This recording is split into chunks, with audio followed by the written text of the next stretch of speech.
Moving on now, research by the Australia Institute has revealed the federal government's gas-fired recovery will not assist Australia's manufacturing industry. Joining me now live is Richie Merzian, the Director of Climate and Energy Program at the Australia Institute. Richie, thank you for joining me. Firstly, take us through the research itself. So the research looks at this question of whether increasing the gas supply in Australia will actually lead to more manufacturing jobs, as is presented by the federal government.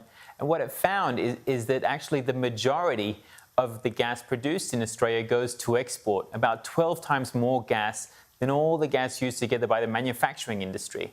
And when Australia did have a lot of gas, and when that gas was cheap, manufacturing jobs went down. So it really challenges the idea that increasing that supply will actually lead to more jobs. And it digs into the manufacturing sector in particular to see that only a minority of the manufacturing companies use a majority of the gas, and they don't actually employ that many Australians either. OK, so how much gas does the manufacturing industry use? So the manufacturing industry uses around 370 petajoules of gas.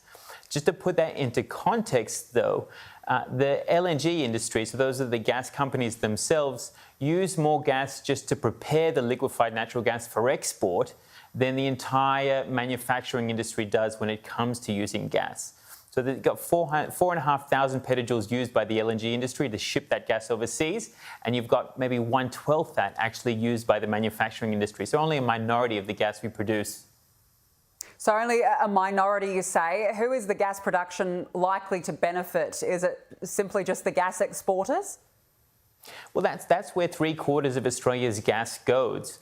Even if you look at the gas used as a feedstock, so that's when gas is used, for its chemical properties to create things like plastics or fertilizers or explosives, that's only 1% of the gas Australia produces.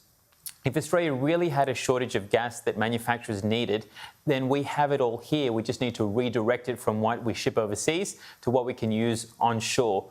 But the reality is more gas will not lead to more manufacturing jobs. Manufacturing jobs have been declining, and if we want to help the manufacturing industry, then we should just do so directly, finding the most jobs-intensive parts of manufacturing, like in food and beverage processing, and actually directly assisting them. Right now, gas is a fossil fuel. It is contributing both to the climate crisis, and it's not necessarily going to help with our economic recovery either. Well, manufacturing, we know, was a massive part of Scott Morrison and the federal government's roadmap to recovery from the pandemic itself. It was one of the keys to bolster and, I guess, drive the economy out of the pandemic. So what does this report then mean or suggest for manufacturing jobs? Look, there's areas in manufacturing that definitely could be scaled up, but there's direct ways that we could assist them in doing that.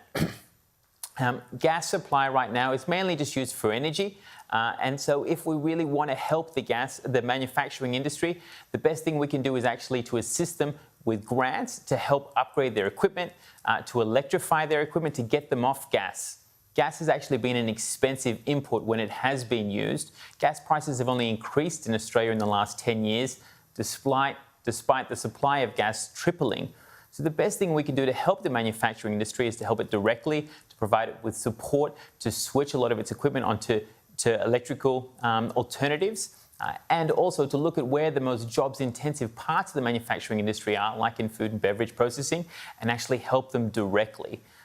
And that's ultimately, if we want to recover from the pandemic, and well as making sure that we take care of our climate change obligations, the best pathway forward.